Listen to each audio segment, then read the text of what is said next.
Günther Oettinger, a German politician who served as a European Commissioner from 2010 to 2019, has said the EU needed to be even stricter on rebel states.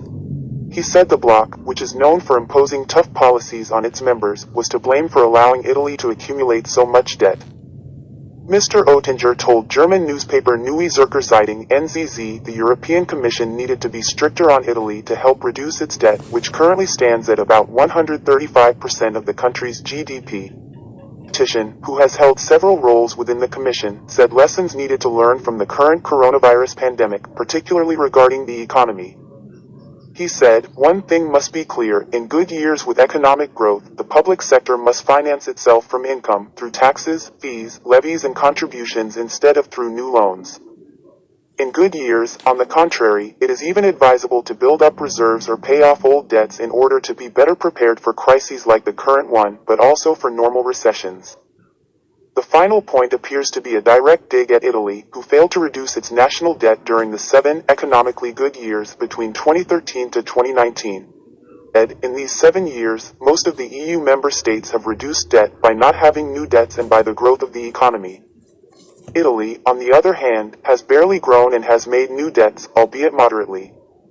As a result, Mr. Oettinger believed the EU should have imposed even stricter measures on Italy. He said, "Dealing with Italy in these 7 good years was not done the right way. When Mario Monti was in power, it was said that this is a friend of Europe, we have to support him, we cannot be more strict." A similar argument was made when Renzi and Paolo Gentiloni governed. Then came Matteo Salvini, and in Brussels, it was said that we cannot be stricter so that he doesn't get any stronger. We were not consistent enough to admonish the Italian. German politician also revealed he clashed with former European Commission President Jean-Claude Juncker on the matter. He said, "I actually always got on very well with the then President of the Commission, Jean-Claude Juncker, but we had several disputes on this subject because I felt that a more consistent approach by the EU and the euro area was urgently needed." When discussing the current coronavirus pandemic, Mr. Oettinger said the crisis was not unique to the European Union and attempted to downplay reports of infighting between member states. He instead praised the EU for announcing a financial package last week. Trending.